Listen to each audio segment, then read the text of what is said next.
Audran Marron, bonjour. Bonjour. Alors, bienvenue sur le petit stand plateau de Ludomag. On est à Educatech Expo, parce que ça a changé de nom. Et on va parler de deux sujets avec vous. Un écosystème tech qu'on entend certainement peut-être au fond, des entreprises qui servent les besoins de l'éducation nationale, et notamment au niveau du numérique. Et puis, on va parler de stratégie, parce que on va peut-être préciser un peu le rôle de la direction du numérique pour l'éducation en la matière, parce que souvent l'enseignant lambda, on va dire, ne sait pas en fait tout ce qui se passe, pourquoi les gens ils travaillent autant là-haut rue de Grenelle. Donc voilà, donc on va commencer par la stratégie. Donc c'est un travail qui est fait régulièrement par la direction du numérique, c'est avant un ministre, c'est pendant un ministre, c'est des propositions. Alors il n'y a pas vraiment de règles en la matière, mais ce que l'on a pensé utile dans le contexte, c'était effectivement de travailler en ce début de quinquennat sur une stratégie du numérique pour l'éducation qui globalement fixe la vision stratégique que l'on pousse collectivement pour le quinquennat à venir. Je dis collectivement parce que le sujet du numérique pour l'éducation, en réalité, évidemment, c'est le ministère qui est à la manœuvre, mais c'est également toutes les collectivités locales, parce que c'est elles qui équipent les écoles, les collèges, les lycées, donc on ne peut rien faire sans les collectivités locales. Nous, ministère, on intervient plus sur les sujets de formation, de pédagogie, etc. Mais il y a également les entreprises de l'EdTech, les associations qui proposent des services, des outils pédagogiques numériques. Donc il y a tout cet écosystème qui est à mettre en mouvement au service d'une stratégie, d'une vision stratégique. Et donc si, en tout cas c'est la conviction que j'ai acquise assez rapidement à ce poste, si on ne se met pas d'accord sur justement cette vision stratégique partagée entre collectivités locales, entreprises, ministères, etc., on se disperse, on disperse notre énergie et finalement on est relativement peu efficace. Donc c'est la raison pour laquelle on a souhaité travailler, et donc ça s'est passé depuis le printemps dernier avec les collectivités locales, donc tous les niveaux, communes, départements, régions, les entreprises de l'EdTech, les éditeurs de manuels scolaires qui font également du numérique, les associations d'éducation populaire, enfin tous les acteurs, nos opérateurs au sein du ministère, Réseau Canopé, le CNED, tous les acteurs qui interviennent dans le numérique pour l'éducation pour se mettre d'accord sur quelles sont les valeurs, les principes et la direction que l'on doit prendre. Et cette vision-là, donc on l'a travaillée ensemble et là on est en train de la porter à un niveau politique auprès du ministre pour pouvoir début d'année prochaine, donc début 2023, pouvoir porter politiquement cette stratégie ensemble, tous les acteurs confondus. Alors, même si on ne va pas tout dévoiler, mais on ne va surtout même pas dévoiler, parce que normalement elle n'a pas été proposée, on entend quand même des choses sur des changements profonds quand même. Il y a quelques petites informations qui ont eu lieu il y a quelques semaines sur la façon de voir les choses, d'utiliser certaines ressources qui soient, on a parlé à Ludovia ou ailleurs, de priorité de l'État, je ne trouve pas le nom, le bon, mais en gros, souveraineté. La souveraineté, ça revient souvent. Donc, je pense que cette stratégie va être imprégnée un peu de souveraineté. Oui, bien sûr. L'enjeu principal, il n'est pas forcément là. L'enjeu principal, il est de fournir aux professeurs une offre de numérique pour l'éducation qui soit à la fois facile, simple, utilisable facilement, avec vraiment l'expérience utilisateur qui soit au centre de la conception de ces services, et puis un enjeu de pérennité. Parce que les enseignants ont besoin du temps long pour s'emparer de nouveaux outils, les intégrer dans leur pratique pédagogique sur le long terme et pas avoir des à-coups qui, un coup on va privilégier tel type d'outil et puis 3 ans plus tard ça change. Et donc voilà, ça, les enseignants ont besoin de stabilité et de pérennité. Après il y a un troisième sujet qui est essentiel, c'est la confiance. C'est-à-dire que j'ai la conviction absolue, mais c'est une conviction qui est largement partagée, qui est que pour encourager, pour arriver finalement à développer les usages du numérique dans l'éducation, il faut qu'on arrive à avoir cette confiance de tous les acteurs, les enseignants eux-mêmes, les parents, les élèves. Et cette confiance, elle s'acquiert de plusieurs manières, mais notamment dans la garantie qu'on peut apporter sur la protection des données. Et donc sur le strict respect du RGPD, qui est le règlement général européen en matière de protection des données. Et en la matière, puisque c'est le terrain sur lequel vous vouliez m'emmener, on a une jurisprudence au niveau de l'Europe.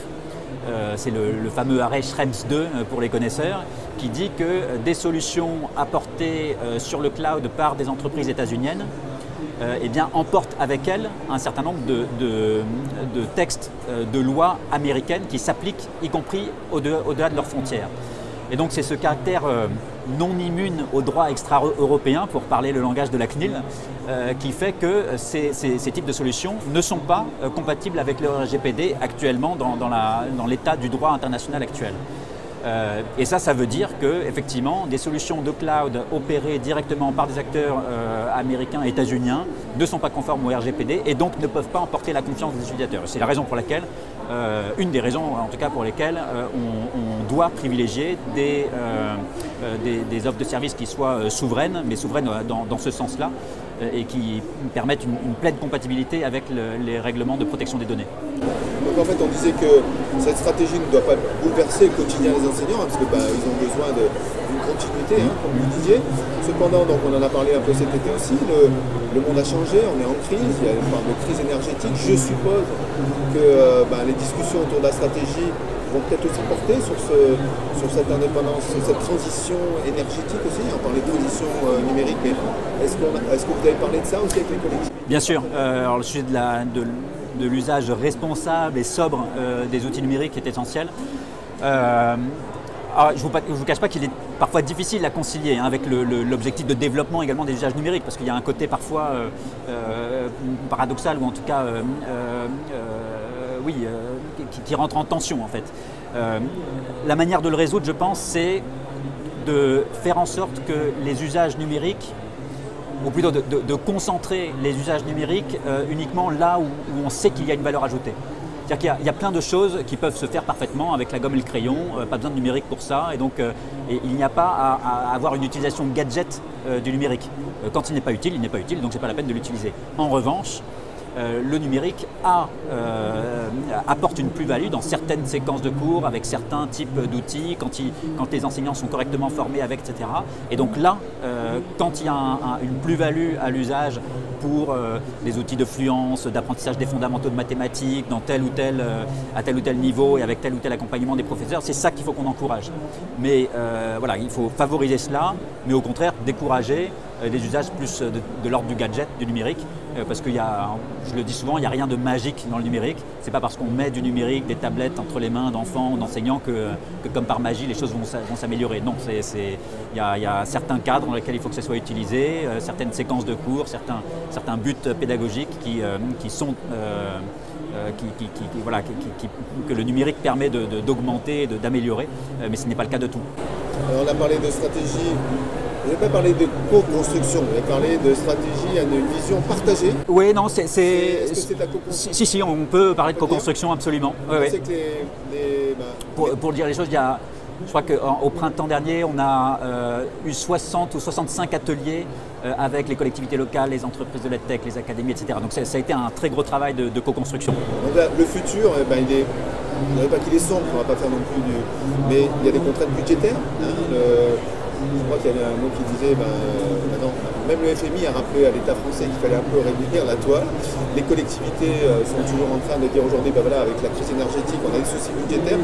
Est-ce que cette stratégie prend en compte aussi ce contexte international et cette difficulté financière à dire, on ne compte plus l'argent, est-ce qu'on va avoir ce problème-là dans le... Oui, enfin je crois qu'on n'a jamais été dans un contexte très différent où l'argent n'était pas un problème, etc. On fonctionne toujours sous contraintes budgétaires et c'est normal. Quoi qu'il en coûte dans l'éducation, ça n'a pas existé.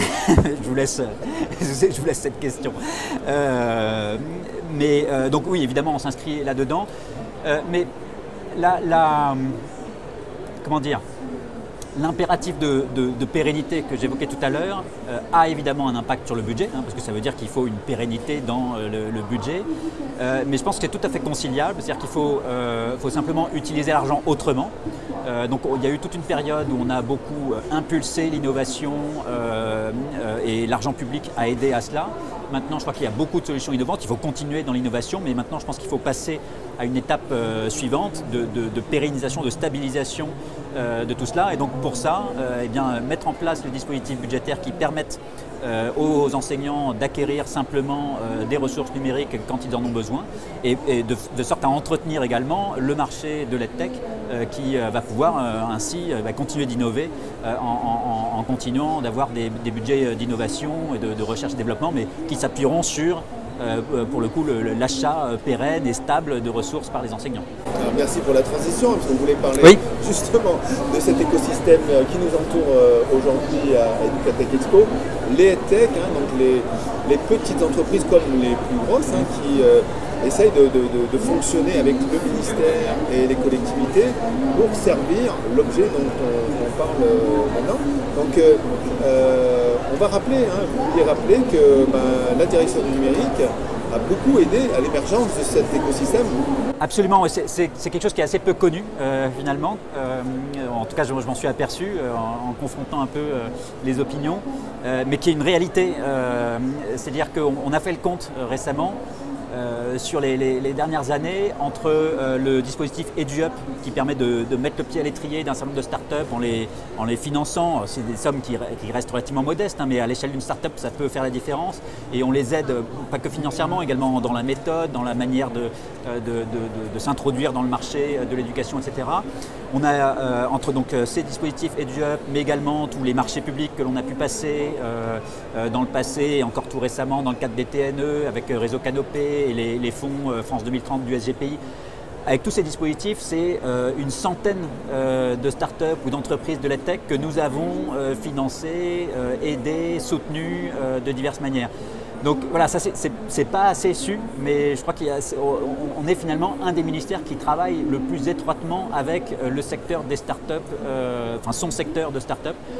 Et donc voilà, comme on est là au salon Educatech Expo, c'était le bon moment pour le rappeler et dire à quel point justement ce partenariat est important parce qu'il permet un certain nombre d'innovations en matière de ressources pédagogiques numériques. Un des exemples en cela qui je trouve très, très vertueux, c'est un marché public innovant qu'on a mené qui s'appelle le partenariat d'innovation en intelligence artificielle, c'est le P2IA pour les intimes.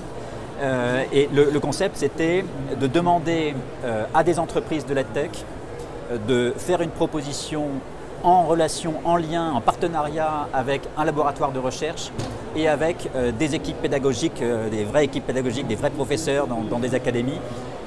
Et donc de faire fonctionner les trois ensemble pour concevoir au plus proche du terrain et en utilisant les résultats de la recherche récente, en construisant des ressources pédagogiques numériques innovantes qui tirent parti de tout cela, qui sont testées sur le terrain et qui ensuite peuvent passer à l'échelle.